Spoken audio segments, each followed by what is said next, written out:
Good afternoon students.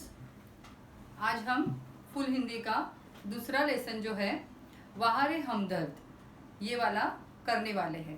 Okay, जैसे हम लोग रोज का करते हैं। पहले लेखक का नाम घनश्याम अग्रवाल, फिर गद्य संबंधी मतलब पाठ के बारे में थोड़ी सी इंफॉर्मेशन। प्रस्तुत हास्य व्यंग निबंध में लेखक ने दुर्घटना के माध्यम से विनोद को बड़े ही रोचक ढंग से व्यक्त किया है। हमदर्दी भी कभी कभी किसी तरह पीड़ादायी बन सकती है। यह बहुत ही सुंदर तरीके से दर्शाया गया है। मतलब यहाँ पे लेखक का एक छोटा सा एक्सीडेंट हो जाता है, दुर्घटना हो जाती है, और उसके बाद उसको देखने के लिए बहुत सारे लोग आते हैं और फिर लेखक के साथ क्या क्या घटनाएं घटती है ये इस पूरे पैराग्राफ में पूरे लेसन में हमें बताया गया है। ओके, अभी आगे। उस दिन जब मैं मतलब कौन? घनश्याम अग्रवाल लेखक पूंजीवादी और समाजवादी अर्थव्यवस्था पर भाषण सुनकर आ रहा था तो सामने से एक कार आ रही थी। अभी देखो वो क्या कर रहे थे, वो एक लेक्चर या फिर सभा हम लोग बोल सकते हैं अटेंड करने को गए थे। वहाँ का सब्जेक्ट क्या था? पूंजीवादी मतलब पैसे वाले लोग, और समाजवादी मतलब समाज के दायरे में रहकर काम करने वाले लोग, मतलब थोड़े से हम लोग ऐसा बोल सकते हैं मिडिल क्लास नहीं, मिडिल क्लास से भी थोड़ा नीचे। भाषण सुनकर आ रहा था तो सामने से एक कार आ रही थी। भाषण के प्रभाव से मेरी साइकिल को अधिक जोश आया या कार को गुस्सा अधिक आया, यह मैं निश्चित रूप से नहीं कह सकता, किंतु मेरी साइकिल और वह कार जब करीब आए तो विरोधियों की तरह एक दूसरे को घृणा की नजर से देखते हुए आपस में जा भिड़े। अभी देखो, जब वो उनका लेक्चर मतलब सभा अटेंड करके आ रहे थे और आने के बाद वो किसके ऊपर थे सवार? साइकिल के ऊपर सवार थे और वो साइकिल चला रहे थे। तभी उनके बाजू में से क्या चल रही थी? कार चल रही थी। मतलब यहाँ पे आपको सोचना है कि लेखक समाजवादी पार्टी में था, ऐसे उसको लग रहा था, और कार वाला क्या था? पूंजीवादी था, बराबर।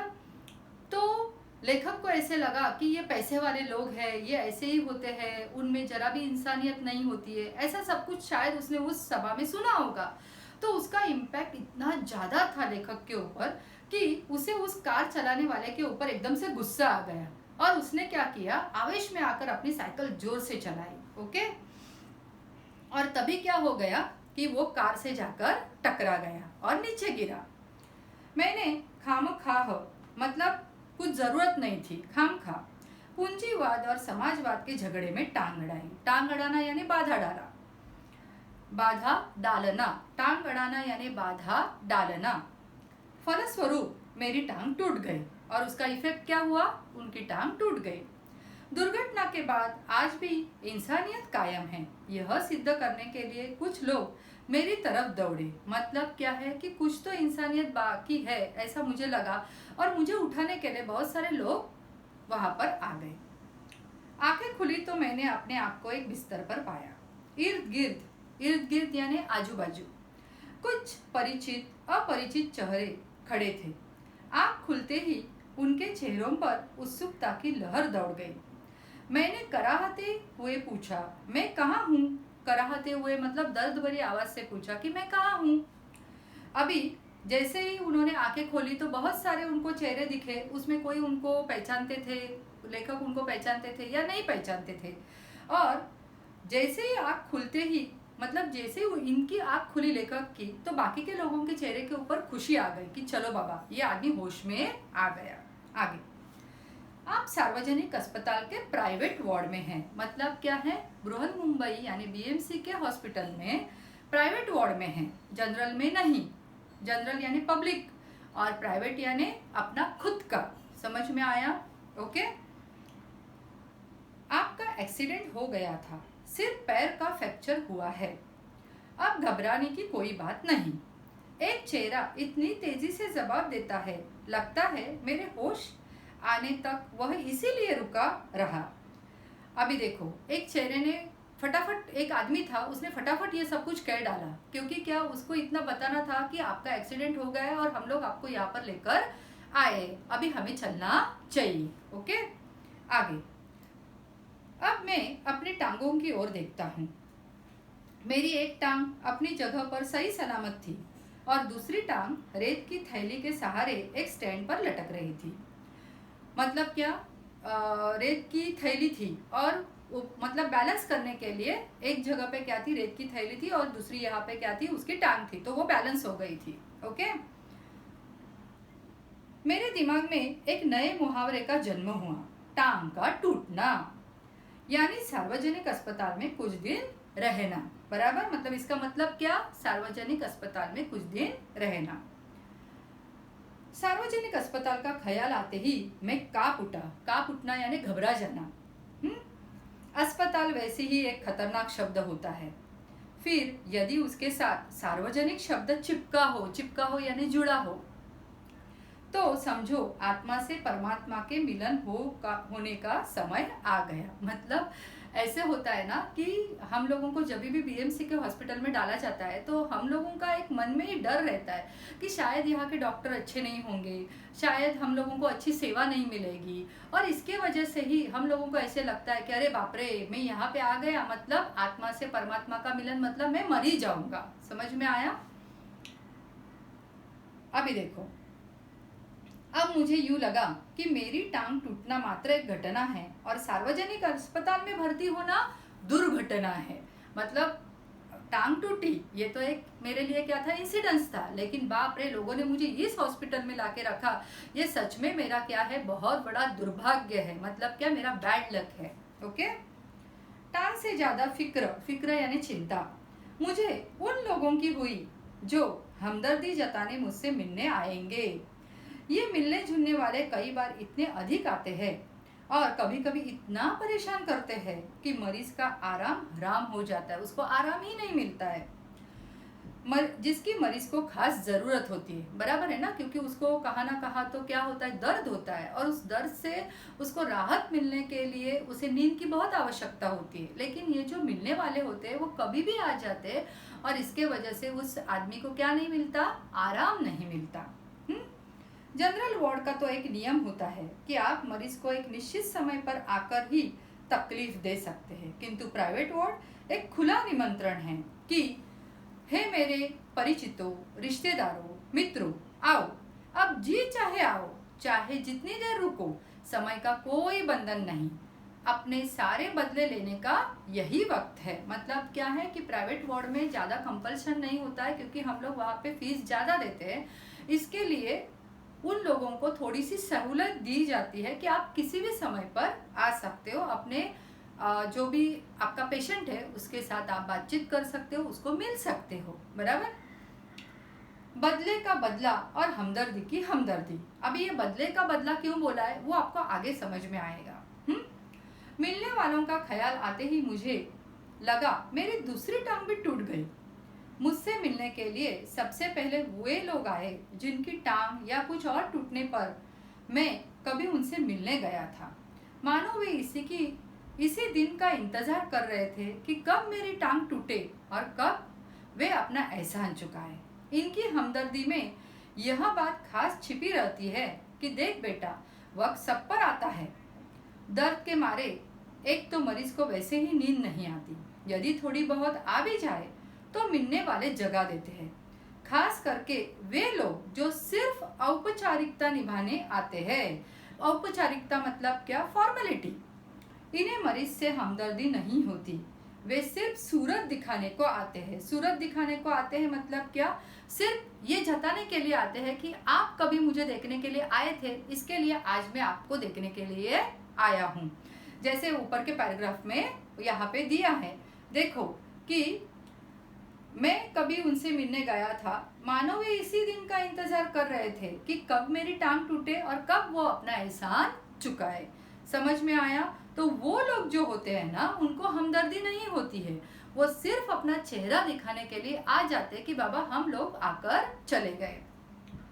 अभी देखो, ऐसे में एक दिन मैंने तय कर लिया कि आज कोई भी आए मैं आंख नहीं खोलूंगा, चुपचाप पड़ा रहूंगा। ऑफिस के बड़े बाबू आए और मुझे सोया जानकर वापस जाने के बजाय वे सोचने लगे कि यदि मैंने उन्हें नहीं देखा तो कैसे पता चलेगा कि वे मिलने आए थे, बराबर। एक दिन क्या हो गया, उनके ऑफिस के बड़े साहब उनको देखने के लिए आए। तभी लेखक ने संकल्प किया था कि आज कुछ भी हो जाए मैं अपनी आंखें नहीं खोलूंगा। लेकिन जैसे ही उन्होंने एंट्री की और उन्होंने देखा, अरे लेखक तो सोया पड़ा है। लेकिन फिर भी क्या हुआ, उनको ऐसे लगा कि मैं आकर चला गया, ये अगर किसी ने बताया तो लेखक को शायद उसका कुछ लगेगा नहीं, लेकिन अगर मैंने उसको उठाया और उसने मुझे देखा तो उसे लगेगा अरे वाह, मेरे से भी बड़ा साहब मुझे मिलने को आया था। ओके, अभी देखो, अतः उन्होंने मुझे धीरे धीरे हिलाना शुरू किया। फिर भी जब आंखें नहीं खुली तो उन्होंने मेरी टांग के टूटे हिस्से को जोर से दबाया। मैंने दर्द के मारे कुछ चीखते हुए जब आंख खोली तो वे मुस्कुराकर बोले, कहिए अब दर्द कैसा है। देखो, मतलब लोगों को इतना दूसरे को देखने को जाते समय ऐसा लगता है कि वो जो इंसान है उसे पता चले कि मैं वहां पर आकर गया था। अभी समझ में आया, औपचारिकता, फॉर्मेलिटी किसे बोलते हैं, जिसको मन से कभी भी कुछ नहीं लगता है, सिर्फ और सिर्फ ऐसे लगता है कि चलो बाबा हम लोग उसको जाके मिलाए। ओके, अभी आगे, मोहल्ले वाले अपनी फुर्सत से आते हैं, बराबर। मोहल्ले वाले मतलब जो उसके आजू बाजू के लोग हैं वो तो अपने अपने टाइम्स के हिसाब से आते हैं। उस दिन जब सोनाबाई यानी प्रॉपर नाउन, अपने 4 बच्चों के साथ आई तो मुझे लगा कि आज फिर कोई दुर्घटना होगी। आते ही उन्होंने मेरी ओर इशारा करते हुए बच्चों से कहा, ये देखो चाचा जी। उनका अंदाज कुछ ऐसा था जैसे चिड़ियाघर दिखाते हुए बच्चों से कहा जाता है, ये देखो बंदर। समझ में आया, मतलब कोई कोई लोग किस तरह से बातें करते हैं, ये इस पूरे लेसन में बताया है। बच्चे खेलने लगे, एक कुर्सी पर चढ़ा तो दूसरा मेज पर चढ़ा। मेज यानी क्या, वहां पर जो बैठने के लिए बेंच होते हैं। सोनाबाई की छोटी लड़की दवा की शीशी यानी दवा की बोतल लेकर कथकली डांस करने लगी। मतलब क्या है, एक्चुअल नॉट डांस नहीं, नृत्य नहीं, लेकिन इधर उधर जोर जोर से घूमने लगी, दौड़ने लगी। रप रप की आवाज ने मेरा ध्यान बटाया। क्या देखता हूँ, सोनाबाई का एक लड़का मेरी टांग के साथ लटकी रही रेत की थैली पर बॉक्सिंग की प्रैक्टिस कर रहा था। मतलब वो जो थैली थी उसके ऊपर ऐसे जोर जोर से मार रहा था। मैं इसके पहले कि उसे मना करता, सोनाबाई की लड़की ने दवा की शीशी पटक दी। मतलब उसके हाथ से वो गिरी और टूट गई। सोनाबाई ने एक पल लड़की को घूरा मतलब क्या, गुस्से से देखा। फिर हंसते हुए बोली, भैया पेड़े खिलाओ, दवा गिरना शुभ होता है।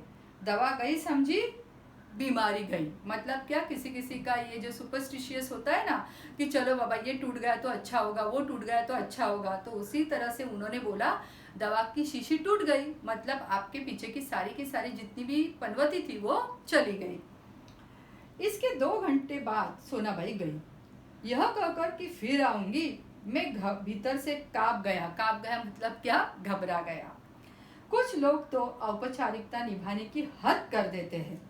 देखो आगे दिया है, विशेष करके वे रिश्तेदार जो दूसरे गांव से मिलने आते हैं। मतलब क्या है, एक तो अपने सगे संबंधी होते हैं, एक होते हैं जिनको हम लोग देखने के लिए जाते हैं, जो रिश्तेदार हमें वापस देखने को आते हैं, एक अपने मोहल्ले वाले होते हैं, बराबर।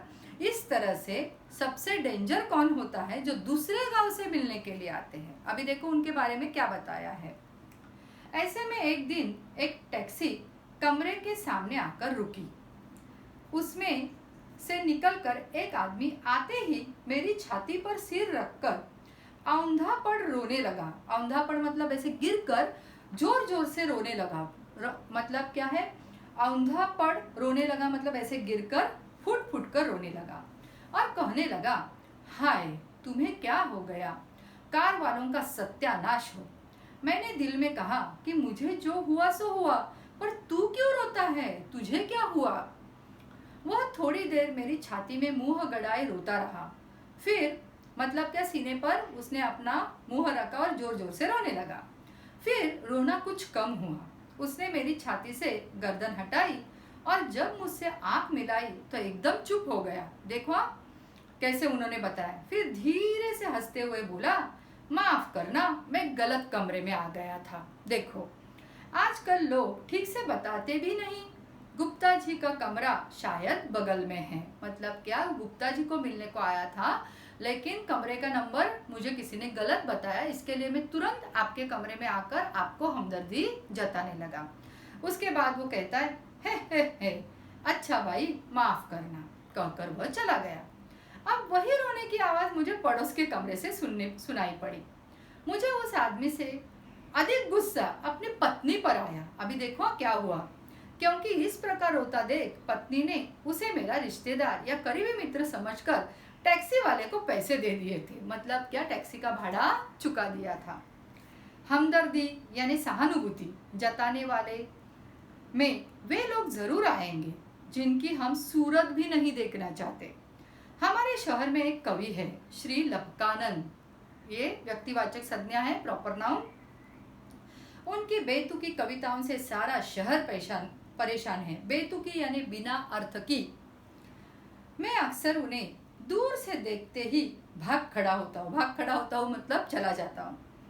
जानता हूँ जब भी मिलेंगे 10-20 कविताएं पिलाए बिना नहीं छोड़ेंगे। पिलाए बिना यानी सुनाए बिना नहीं छोड़ेंगे। एक दिन बगल में झोला दबाए आ पहुंचे। आते ही कहने लगे, मैं तो पिछले 4-5 दिनों से कवि सम्मेलन में अति व्यस्त था यानी अति व्यग्र था। सच कहता हूँ, कसम से मैं आपके बारे में ही सोचता रहा। रात भर मुझे नींद नहीं आई और हाँ, रात को इसी संदर्भ में एक कविता भी बनाई। यह कह झोले में से डायरी निकाली और लगे सुनाने। देखो हाँ, असम की राजधानी है शिलोंग। मेरे दोस्त की टूट गई है टांग। मोटर वाले तेरी ही साइड थी रॉन्ग। ऐसे उन्होंने क्या किया, एक कविता का मुखड़ा बनाकर वो लेकर आए।